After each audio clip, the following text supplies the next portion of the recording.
आशीष गुरुवानी है होगा, अपने बारे में कुछ बताइए। मेरा नाम आशीष गुरुरानी है। मैं अल्मोड़ा जिले से अल्मोड़ा जिले का निवासी हूँ। मेरी हाईएस्ट क्वालिफिकेशन ग्रेजुएशन है जो मैंने 2016 में की थी। और खाना बनाना, विशेष तौर पर खाने के साथ एक्सपेरिमेंट करना और इंस्ट्रूमेंटल सॉन्ग सुनना मेरी रुचि है। और पढ़ाना और मैथ्स के ऑनलाइन क्वेश्चन को फॉलो करना मेरी अभिरुचि है। जी, आप ईडब्ल्यूएस के कोटे से आएंगे। हाँ जी। क्या है ईडब्ल्यूएस, क्या इसकी ईडब्ल्यूएस फुल फॉर्म बताइए। ईडब्ल्यूएस की फुल फॉर्म है इकोनॉमिकल वीकर सेक्शन। हाँ जी। तो इसको कब लाया गया था, कौन सा इसके लिए कोई संविधान में संशोधन किया गया? जी, 103वां संविधान संशोधन किया गया था। और संविधान में कौन कौन से अनुच्छेदों में इसको आने के बाद बदलाव हुआ था? इसके तहत संविधान के मूल से 2 अनुच्छेदों में परिवर्तन किया गया था। एक है 15(6) और दूसरा है 16(6). 15(6) में शैक्षणिक संस्थान में जो ईडब्ल्यूएस को आरक्षण मिल रहा है 15(6) के तहत दिया जा रहा है, और जो लोक नियोजन में आरक्षण दिया जा रहा है वो 16(6) के तहत दिया जा रहा है। ईडब्ल्यूएस कोटे से आप है ना, ये आरक्षण देना ठीक है या गलत है? सर, आरक्षण आपको क्या लगता है, कितना सही कितना गलत है आरक्षण देना? अकॉर्डिंग आरक्षण सही है, क्योंकि भारत में जो आरक्षण है वो सकारात्मक आरक्षण है। सकारात्मक आरक्षण लेना एक हिसाब से ठीक होता है, क्योंकि उससे जो समाज में पिछड़ गए लोग हैं वे मुख्य धारा में शामिल हो सकते हैं। अल्मोड़ा में एक मल्ल महल है। हाँ सर। किसने बनाया था इसको? जी सर। किसने बनाया था इसको? मल्लम सर, एक्चुअली लाल मंडी का किला। लाल मंडी का किला सर। अल्मोड़ा में चंदों की राजधानी थी, और चंदों की राजधानी इससे पहले, अल्मोड़ा से पहले कहीं और भी थी, अल्मोड़ा में ही थी? सर, चंद शासक थे, उनकी जो राजधानी थी वो चंपावत हुआ करती थी। बाद में इसे परिवर्तित करके अल्मोड़ा में लाया गया। बाद में कब लाया गया इसको और कौन लाया? सर, एक्चुअली एग्जैक्ट डेट तो याद नहीं है, लेकिन इसे परिवर्तित करने के लिए भीष्मचंद्र ने अकबर का किला का निर्माण करवाया। उसके बाद बालू कल्याण चंद्र ने राजधानी को अल्मोड़ा में स्थानांतरित किया। कितनी तहसील है अभी अल्मोड़ा में? अभी 12 तहसील है। कोई 5 तहसीलों के नाम बताइए। तो सियालदे, रानीखेत, द्वाराहाट, जैती और महल। आपका अल्मोड़ा का भारतीय राष्ट्रीय आंदोलन में बहुत सारे आंदोलनकारी या स्वतंत्रता सेनानियों का योगदान रहा। कोई सुभाष चंद्र की सेना में शामिल कोई स्वतंत्रता सेनानी आपके संज्ञान में है तो बताएं। अल्मोड़ा की एक भारत की आजादी के समय में भी एक घटना घटी थी। ये आपके अल्मोड़ा डिस्ट्रिक्ट में एक सल्ट कांड हुआ था, एक धामदेव कांड हुआ था, अल्मोड़ा धामदेव कांड करके एक हुआ था। सल्ट घटना में या कांड में? जी। इन दोनों में क्या डिफरेंशिएशन था? सर,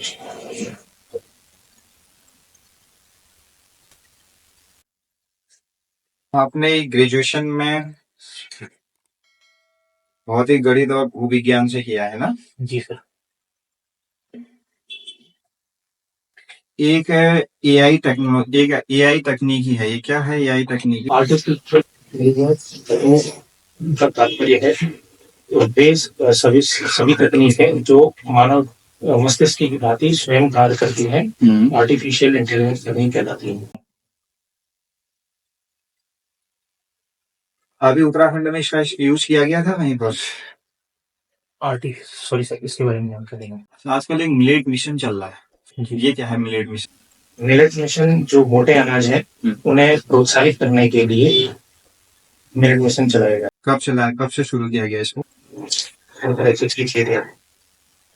उत्तराखंड सरकार इसके लिए, इस मिलेट मिशन के तहत कौन कौन से फसलों को इसमें शामिल किया गया? उत्तराखंड की कोई 2-3 फसलों के नाम बताइए। उत्तराखंड की एक मड़ुआ, हाँ, और एक बाजरा, हाँ। सर, और बकिया। उत्तराखंड में अभी एक सरमोली गांव काफी न्यूज में था। सरमोली गांव के बारे में सुना? नहीं सर, इसके बारे में।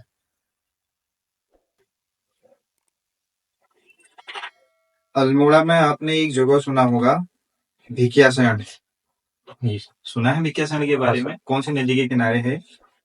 सॉरी सर, नदी। एक पनार और पनार नदी बहती है उत्तराखंड में। जी सर। कहाँ से निकलती है?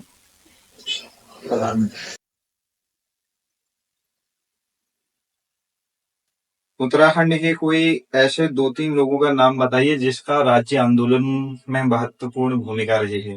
राज्य आंदोलनकारी के रूप में उनका महत्वपूर्ण योगदान रहा। एक तो पंडित गोविंद बल्लभ जी हैं। राज्य आंदोलनकारी की बात आ रही है। हाँ।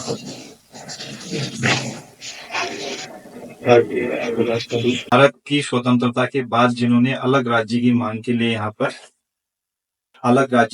की थी, उनमें से कोई 2-3 ऐसे लोगों के नाम बताइए जिनका महत्वपूर्ण योगदान रहा। आपने यूकेडी के बारे में सुना है? हाँ सर। उत्तराखंड क्रांति दल के बारे में सुना होगा। जी इसके संस्थापक कौन थे? सर, इसके संस्थापक खेड़ा जी हैं, एक्चुअली नाम है। अध्यक्ष कौन थे इसके? सॉरी सर, इसके बारे में कब गठन किया गया? इसके बारे में यूकेडी का ऐसा बोला जाता है उत्तराखंड के इतिहास में अलग राज्य के बनाने में महत्वपूर्ण योगदान रहा, लेकिन ये फिर भी सत्ता में नहीं आ पाई। इसके पीछे क्या कारण हो सकता है? इसके पीछे के कारण में उत्तराखंड की जनता द्वारा इन्हें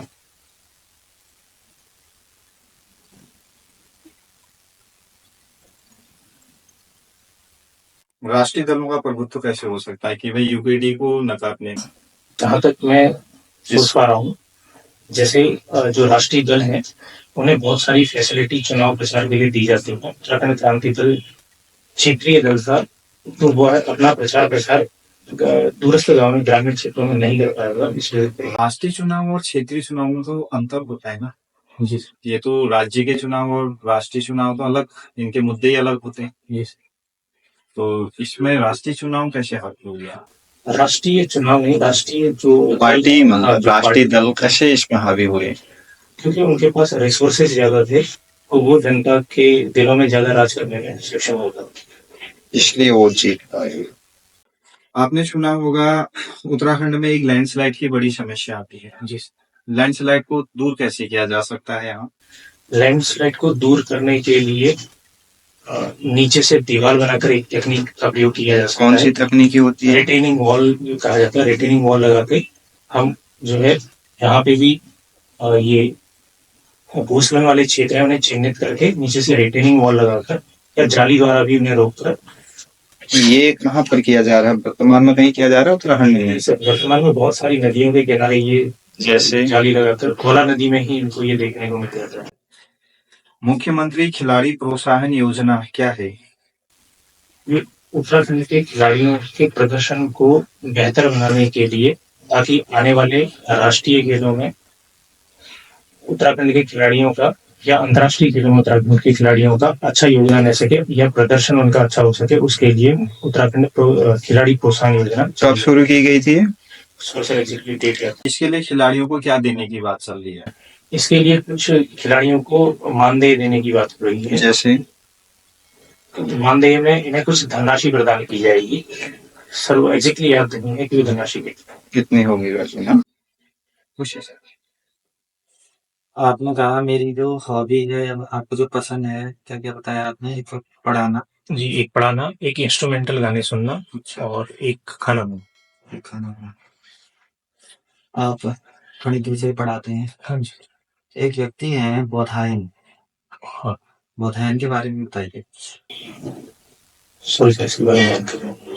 अच्छा, तो शून्य की खोज किसने की? शून्य की खोज आर्यभट्ट जी ने की। इसका स्पष्ट प्रमाण कैसे हमें पता चलता है? अगर सूर्य की खोज आर्यभट्ट ने की तो वो हमारे किस काल से संबद्ध रहे? शून्य की खोज जो थी, आर्यभट्ट की जो पुस्तक है सूर्य सिद्धांत में, इसका हमको वर्णन नहीं है। किस काल में लिखी, कौन सी सदी की, कुछ बताइए। ये गुप्त काल की ये सब किताब है। तो शून्य की खोज अगर आर्यभट्ट ने गुप्त काल में की, तो इससे पहले जो रामायण और महाभारत लिखी गई है, तो उसमें रावण के 10 सिरों की गिनती किसने की थी? किसके 10 सिर?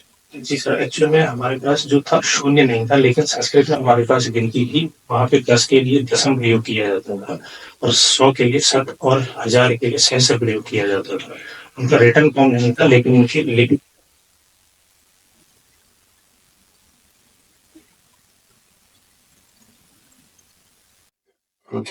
तो इसमें ये बताइए कि वर्तमान में अभी आपने क्षेत्रीय दलों की बात की कि प्रभुत्व बहुत ज्यादा, मतलब राष्ट्रीय पार्टी ज्यादा प्रभुत्व रखती है, जबकि क्षेत्रीय पार्टी जो है लोगों के पास जाके, क्योंकि उन पे आर्थिक संसाधन नहीं होते। जी। तो इसका मतलब क्या समझे कि इनके पास कैसे आर्थिक संसाधन नहीं है, इनके पास पैसा नहीं है। पैसा नहीं सर, जैसे जो राष्ट्रीय दल होते हैं उन्हें इलेक्शन कमीशन ऑफ इंडिया की साइड से ही बहुत सारी फैसिलिटी प्रोवाइड कराई जाती हैं। जैसे वो लोग जो हमारे नेशनल टेलीविजन है वहाँ पे वो लोग फ्री में प्रचार कर सकते गाँव घर में जैसे उत्तराखंड में तो कई गाँव आज भी ऐसे जहाँ टेलीविजन नहीं है। हैं। तो सर उसके अंदर प्रचार के लिए रेडियो का भी प्रयोग किया जा सकता है। एक व्यक्ति है जो टेलीविजन या रेडियो में किसी व्यक्ति विशेष को देखता है, तो उससे ज्यादा प्रभावित रहेगा, या फिर जो आम जन से उसी गांव का उसी क्षेत्र का नेता है जो राष्ट्रीय आंदोलन या राज्य के आंदोलनों में भूमिका निभाते हुए अपने प्राणों के, उसके परिवार, उसके जो साथी है उनकी जान गई हुई है, तो उनसे ज्यादा प्रभावित होगा। तो कहीं ना कहीं ऐसा आप कह रहे हैं कि अगर क्षेत्रीय या राष्ट्रीय पार्टी के पास ज्यादा पैसा है तो वो अपने धन के बल पर ज्यादा, मतलब लोगों को अपनी ओर खींच सकती है। सर मेरा एग्जैक्टली ये कहने का मतलब नहीं है। मेरा ये कहना था कि जो क्षेत्रीय दल है वो वास्तव में जनता के दिलों पे घर नहीं बना पाए, वो चाहे किसी भी कारणवश से ना बना पाए। एक इसमें प्रमुख कारण हमारा राष्ट्रीय दलों का प्रभुत्व भी हो सकता है। हो सकता है या है? नहीं हो सकता है सर, मैं एग्जैक्टली है नहीं, आप कंफर्म बताइए कि है या नहीं। हो सकता है में तो फिर थोड़ा दिक्कत है ना, आपकी तरफ से मतलब है तभी आप बता रहे हैं। नहीं सर, क्षेत्रीय दलों के ऊपर प्रभुत्व तो वो रखते ही होंगे क्योंकि वो पैसे में अच्छी पार्टियां होती हैं।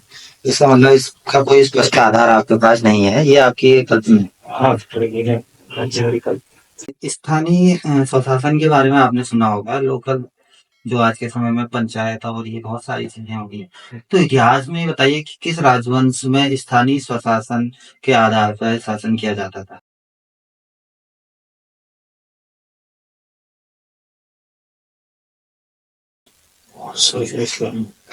भारत में, आधुनिक भारत में अगर बात करें, कुछ ऐसे नेशनल मूवमेंट में कोई एक ऐसा आंदोलन बताइए जिसने स्थानीय स्वशासन के बारे में कहा हो। सॉरी सर, इसके बारे में आपने होम रूल आंदोलन सुना? हाँ सर, होम रूल लीग आंदोलन। तो स्थानीय स्वशासन से संबंध रहा है, कहीं ना कहीं स्थानीय अपनी मांगे उन्होंने रखी हैं। किस भारत में स्थानीय स्वशासन के लिए अभी अमेंडमेंट हुए हैं जिसे पंचायती राज कहा जाता है, 11वीं अनुसूची में उसे रखा गया है। लेकिन आजादी से पहले अगर हम बात करें, कोई ऐसा ब्रिटिश गवर्नर बताइए जिसने पहली बार स्थानीय स्वशासन को शुरू किया, उसे स्थानीय स्वशासन का जन्मदाता कहा जाता है। सॉरी सर, एक्चुअली याद नहीं। स्थानीय स्वशासन में जो ग्राम पंचायत है आज के समय की, उसको क्या क्या अधिकार दिए गए हैं?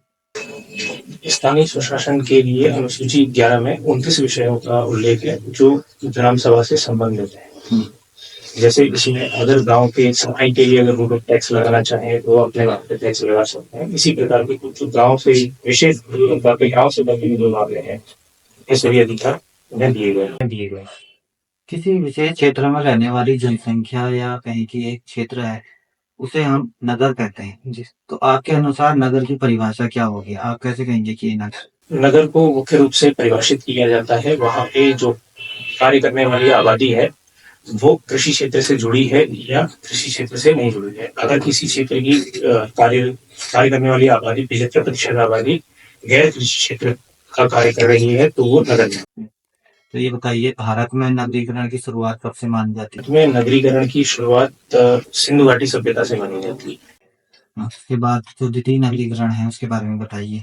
नगरीकरण सॉरी सर, 16 महाजनपदों के बारे में आपने जी सर, 16 मार्च। क्या है 16 महाजनपद का, कैसे पता चलता है, क्या सोर्स है इसके? सोर्स के बारे में क्या जानते हैं इसके बारे में? जब वैदिक काल के बाद जब सत्ता का विकेंद्रीकरण हुआ था या जो राज्य था वो टूटे थे, उसकी 16 महाशक्तियों में टूट गए थे। उन्हें अपनी अपनी जो है क्षेत्र विशेष में प्रभुत्व स्थापित किया, तो ये 16 महाजन के नाम से जाना गया। कौन सी शक्ति उभर के सामने आई?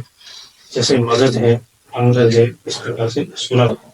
अच्छा, तो अभी वर्तमान में जो सरकार है सरकार की जो नीति है इसमें शक्ति का विकेंद्रीकरण किया गया है, शक्ति का केंद्रीकरण है। अभी जो सरकार की शक्तियां हैं वो विकेंद्रीकृत शक्तियां हैं, क्योंकि कुछ शक्तियां केंद्र के पास है और कुछ शक्तियां राज्यों को दी गई है, और साथ ही साथ पंचायतों में भी कुछ शक्तियों को विभाजन किया गया तो ये क्या कहलाता है? शक्तियों का है। विकेंद्रीकरण कहलाता है। तो आपने ये कहा कि जो शक्तियां थी वो अलग अलग रूपों में बढ़ गई। आपके कहने का मतलब है कि इससे पहले भी कोई विशेष ऐसी मतलब एक शक्ति थी जो बाद के समय में 16 महाजनपदों में बटी।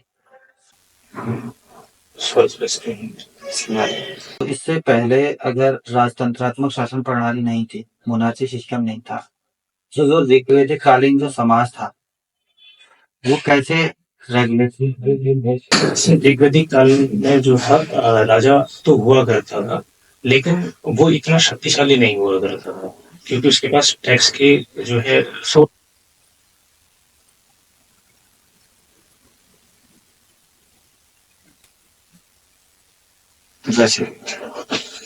जैसे ऋग्वेदिक काल में कृषि जो उपज थी वो इतनी अच्छी नहीं हुआ करती थी, क्योंकि मेन सोर्स उस समय पे टैक्स के रूप में कृषि जो हमको प्राप्त था वही हुआ करता था।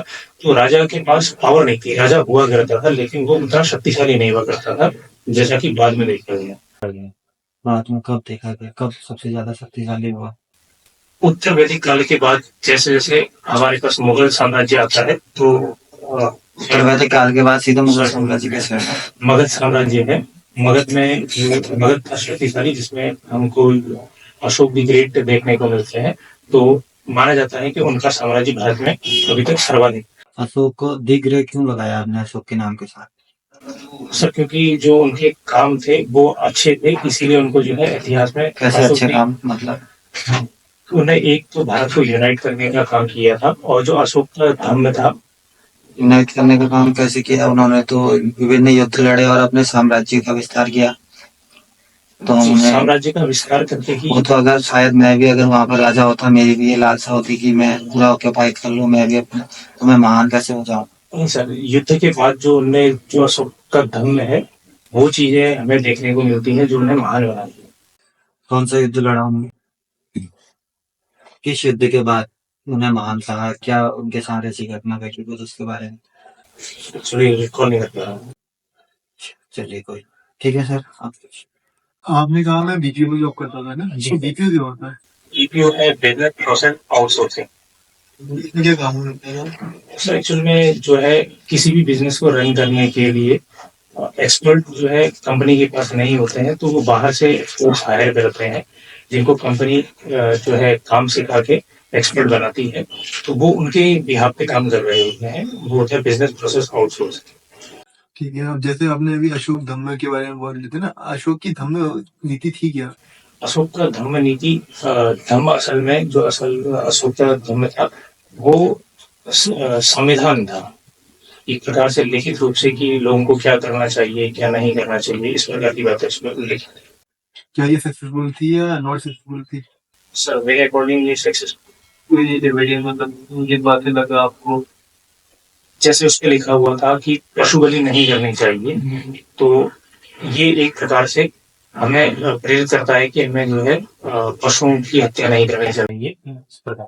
ना तो ये लोगों ने इसको फॉलो किया या मतलब सक्सेसफुल कैसे हुआ? शुरुआती चरण में फॉलो आज भी हमको भारत में देखने को मिलता है। आज भी भारत में लगभग 60% से 70% के बीच की जो आबादी है वो हमें शाकाहारी देखने को मिलती है।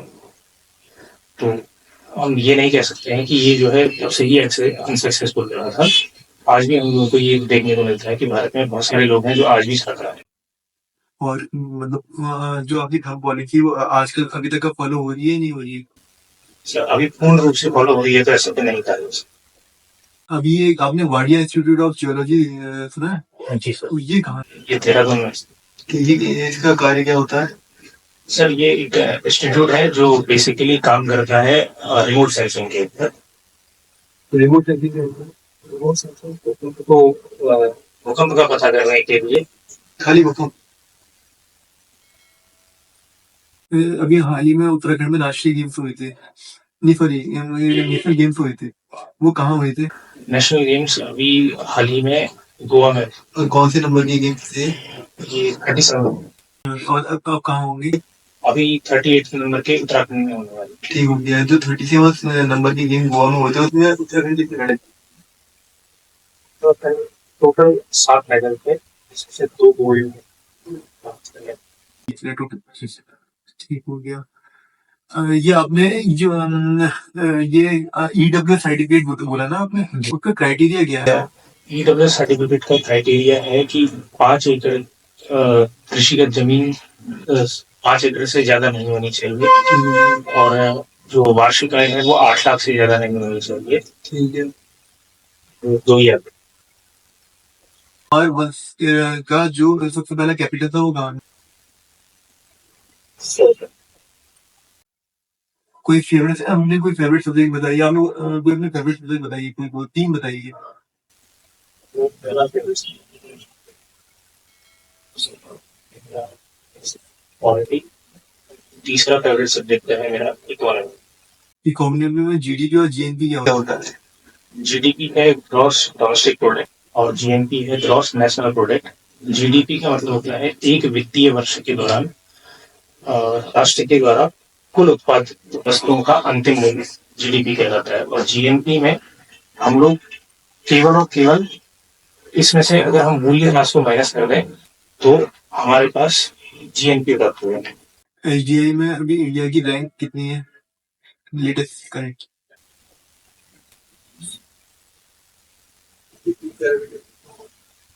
शिक्षा, स्वास्थ्य और पर कैपिटा और इसको निकालता कौन है?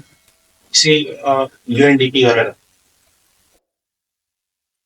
और आपने बोला कि मुझे इंस्ट्रूमेंट की वो चीजें सुनना पसंद होता है ना, तो आप कौन से इंस्ट्रूमेंट का?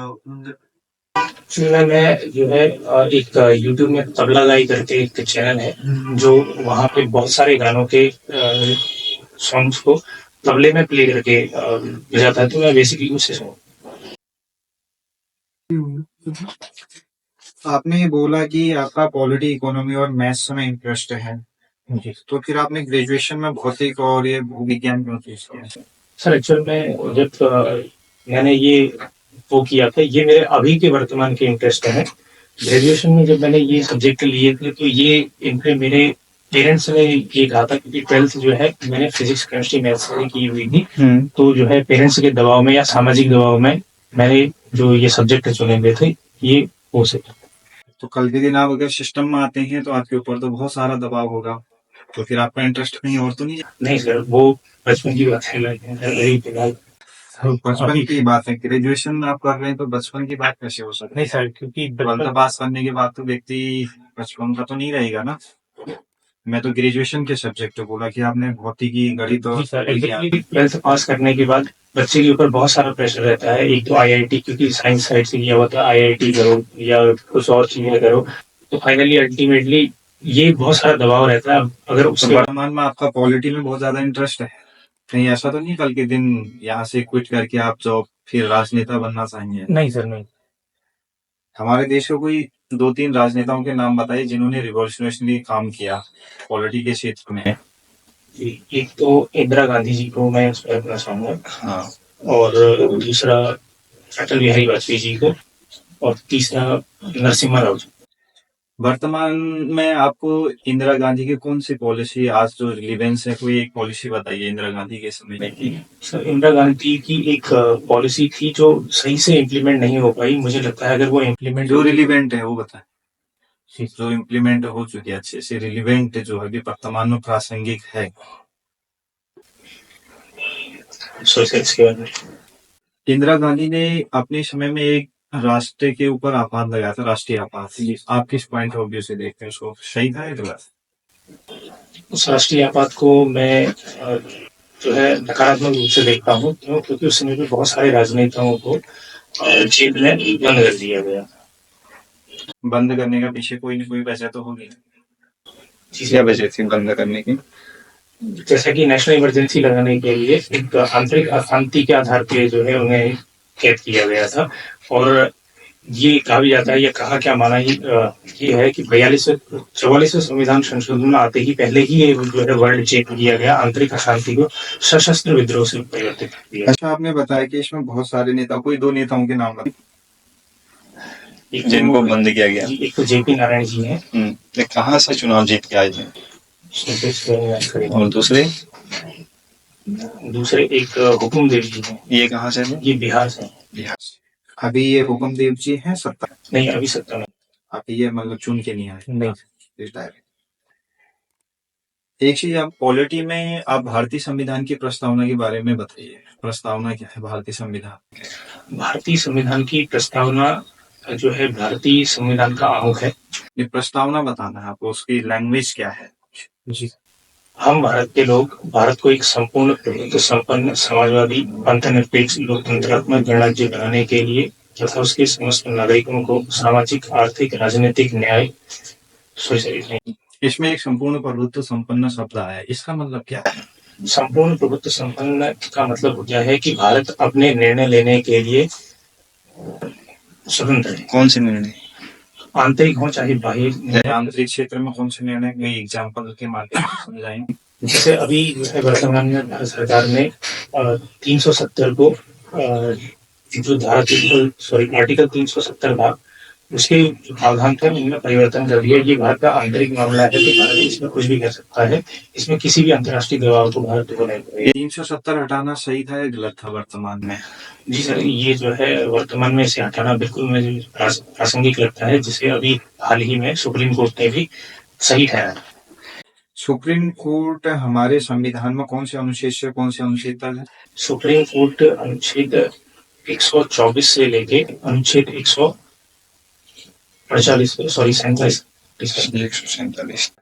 इसमें एक शब्द आता है न्यायिक पुनर्विलोकन, जुडिशियल रिव्यू, क्या होता है? जुडिशियल रिव्यू का मतलब है कि जो सरकार जो कोर्ट ने अपने द्वारा जो कोई निर्णय दिया हुआ है उसे वो दोबारा अगर रिव्यू करना चाहे, मतलब पुनर्विचार उसमें करना चाहे, तो ये जुडिशियल रिव्यू। अभी तक सबसे बड़ी सुप्रीम कोर्ट की सबसे बड़ी बेंच कौन सी रही? भारतीय केस में कब आई थी? ये 1973। किस मुद्दे में इन्होंने डिसीजन दिया था?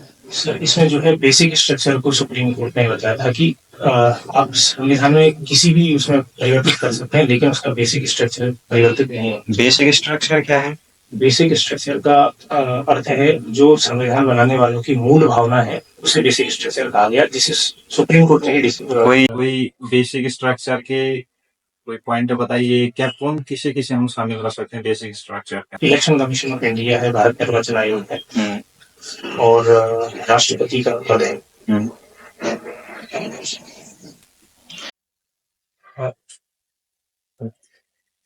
अच्छा, एक हमारे संविधान में बोला गया विधि के समक्ष समानता, विधियों का समान संरक्षण। जी, इन दोनों में क्या अंतर? कि विधि कानून के सामने सब बराबर हैं, और विधि का समान संरक्षण का तात्पर्य है कि विधि के लिए विधि को समान प्रकार के लोगों के लिए समान होना चाहिए। किस देश से लिया गया विधि के समक्ष समानता? विधि के समक्ष समानता को ब्रिटेन से लिया गया। विधियों का समान संरक्षण को? जी, अमेरिका से। ये दोनों सही है, दोनों में से एक सही है? कौन पॉजिटिव है कौन नेगेटिव है? इसमें दोनों ही सही है। दोनों सही। अच्छा, आजकल एक हमारे देश में आया था India that is Bharat shall be A union of state, काफी न्यूज में रहा था। ये अनुच्छेद 1 में जिस समय इसको शामिल किया गया, इन दोनों शब्दों को शामिल करने की उस समय वजह क्या? भारत जहाँ हमारी संस्कृति को प्रदर्शित करता है, तो वहीं इंडिया हमारे जो वर्तमान तत्कालीन समय में जो हमारा नाम चल रहा था, जो ब्रिटिश द्वारा दिया गया था, उसको प्रदर्शित। ये अपने मन से बोल नहीं पढ़ा था आपने? नहीं सर, मैं अनुमान लगा रहा हूँ। अच्छा, वर्तमान में इसमें इंडिया शब्द को हटाने की बात चल रही है, सही है या गलत? मेरे अकॉर्डिंग सर दोनों ही प्रावधान को रहने देना चाहिए, इसे हटाना नहीं चाहिए, क्योंकि जैसे भारत में हम लोगों को दो नामों की वैसे ही आदत होती है, एक जो हमारा ऑफिशियल नाम होता है और एक हमारे घर पे नाम होता है, तो मेरे हिसाब से इसमें कोई भी दिक्कत वाली बात है नहीं। वर्तमान सरकार की कोई 5 उपलब्धियां बताइए सेंट्रल गवर्नमेंट। वर्तमान सरकार की 5 उपलब्धियों में से जो पहली है वो मैं विदेश नीति के मामले में कहना चाहूंगा, क्योंकि जो है इतना यूक्रेन और रशिया वॉर के बाद भी भारत ने जो है अपने जो निर्णय थे उनमें कोई परिवर्तन नहीं किया, एक जो विदेश नीति के मामले में। दूसरा जो है दूसरी उपलब्धि में सड़कों के मामले में कहना चाहूंगा जो नितिन गडकरी जो भी वर्तमान में काम कर रहे हैं वो एक बहुत ही बेहतरीन काम कर रहे हैं, क्योंकि अभी जो रोडों की स्थिति है, जो हमारे नेशनल हाईवेज हैं वो बहुत अच्छे हो गए हैं, जिसमें एक्सप्रेसवेज भी बहुत ज्यादा अभी वर्तमान में बन गए हैं। तीसरा, रेलवे सेक्टर हमारा बहुत अच्छा काम कर रहा है, जिसमें वंदे भारत जो ट्रेनें हैं वो भी बहुत तेजी से पुरानी ट्रेनों को रिप्लेस कर रही हैं। और सॉरी आपने बोला कि आपको अभी तक जो सबसे अच्छे नेता लगे, एक इंदिरा गांधी और एक नरसिम्हा राव और एक बताया था अटल बिहारी। तो वर्तमान जो प्रधानमंत्री हैं ये तो पूरे विश्व में इनका अभी समय प्रभुत्व एक तरीके से कहें तो बहुत ज्यादा नाम है। तो ये प्रधानमंत्री आपको किस वजह से आपके मन में ये लगा कि ये उतने अच्छे नहीं? सर, इसमें कोई दो राय नहीं है कि नरेंद्र मोदी जी बहुत अच्छे नेता हैं। वर्तमान में इनकी पॉपुलैरिटी भी वैश्विक स्तर पे बहुत अच्छी है, लेकिन अभी जो है इनका कार्यकाल चल ही रहा है, तो अभी यहाँ पे कोई टिप्पणी करनी सही नहीं होगी। इसी वजह से मैंने अभी मोदी जी को नहीं चुना। जैसे ही कार्यकाल खत्म होगा तो उसके बाद आकलन किया जाएगा कि मोदी जी अच्छे हैं या नहीं। आपने दूसरा चॉइस अपनी इकोनॉमी रखा है। भारतीय इकोनॉमी को यानी ऐसा बोला जा रहा है कि 2025 में या फिर 2000 जो आने वाले 5 साल जो है, जो अपकमिंग जो 5 ईयर होंगे 2024 से 2029 के बीच में दुनिया की तीसरी सबसे बड़ी इकोनॉमी बनाने की बात चल रही है। कैसे बनाएंगे? सर, इसके लिए जो है मेरा मानना है कि वर्ष 2014 से ही कार्य किया जा रहा है, जिसमें जो हमारी योजनाएं हैं बहुत सारी, जैसे स्किल इंडिया है। तो मुझे लगता है जो make in India, skill India है, इन्हीं के दम पे भारत जो है एक्सपोर्ट में अभी जो है बहुत अच्छे कीर्तिमान रच रहा है। और स्किल इंडिया के तहत ही अभी हालिया रिपोर्ट में देखा गया है कि जो रेमिटेंस आता है भारत का वो 125 बिलियन को पार कर चुका है। तो इसका मतलब स्किल जो वर्कर्स हैं वो हमारे बाहर जा रहे हैं। ये एफडीआई क्या होता है? ये एफडीआई ये होता है फॉरेन डायरेक्ट इन्वेस्टमेंट। सबसे ज्यादा कहाँ से आ रहा है अभी फॉरेन डायरेक्ट इन्वेस्टमेंट सबसे ज्यादा हमारे पास सिंगापुर से आ रहा है।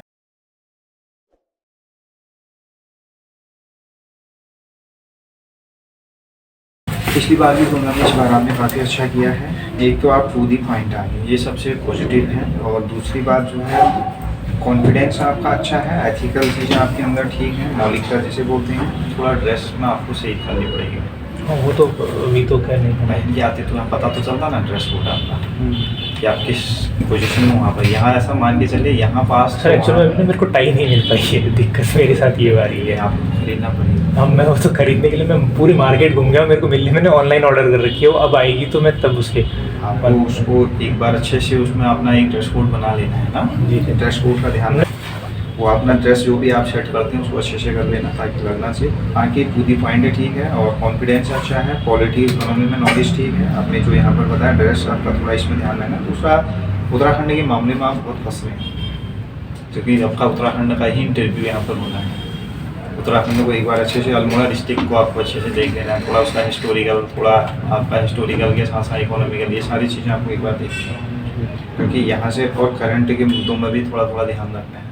बाकी तो ठीक है, हमारे ओर से तो अच्छा है। पिछली बार में काफ़ी अच्छा है, इस बार आपका। हाँ, इस बार वैसे आपने काफ़ी, क्योंकि पिछली बार आपने अनुमान ज़्यादा लगाया था, मुझे लगा आज भी आप अनुमान ज़्यादा लगाएंगे, क्योंकि उससे ऐसा लगता है कि क्योंकि ज़्यादा आधे से ज़्यादा चीज़ें तो आप क्लियर करके यहाँ पे पहुँचे हैं, तो वो सारी चीज़ें तो पता है कि आपके अंदर नॉलेज है, तभी आप यहाँ पहुँचे। लेकिन अब अंदर से जो चीज़ें निकालनी है, जैसे आपने कहा कि राष्ट्रीय पार्टी अपने एक प्रकार से आपने ये दर्शाना चाहा कि आर्थिक संसाधन की वजह से वो अपना प्रभुत्व जमाती है। आपके कहने का मतलब है कि पहाड़ का जो निवासी है उसे अगर वो कोई लाभ वाली चीज़ दे दें, सर वास्तविकता यही है। लेकिन ये कोई जवाब नहीं हुआ। एक्सपर्ट अगर ये जवाब सुनेगा तो वो कहीं ना कहीं, अब कल के दिन अगर आपके अंदर भी इस सिस्टम में आप आएंगे तो कोई आपको अगर प्रोत्साहन दे, लाभ दे, तो आप भी भ्रष्टाचार में जा सकते हैं। इसका मतलब तो यही हुआ। और एक आंकड़े आपने बताए थे जो शाकाहारी और मांसाहारी वाले, कितने % के आंकड़े आपने बताए? 60 से 70 के बीच। 70% का इतना आंकड़ा होगा?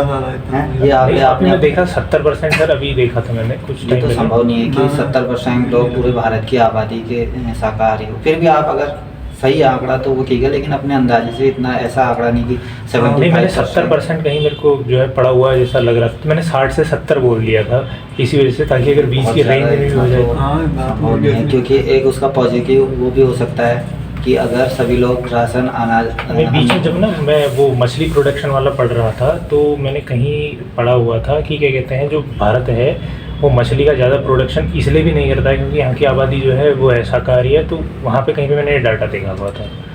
तो शाकाहारी होने के कारण क्या है, और अगर सभी शाकाहारी हो जाएं तो क्या देश में खाद्यान्न संकट नहीं आएगा। बिल्कुल तो ये सारे पॉइंट भी अपने देख के मतलब चलना है। और कोई भी चीज़ कहते हो तो कॉन्फिडेंस से कि ये हाँ मेरी बात है।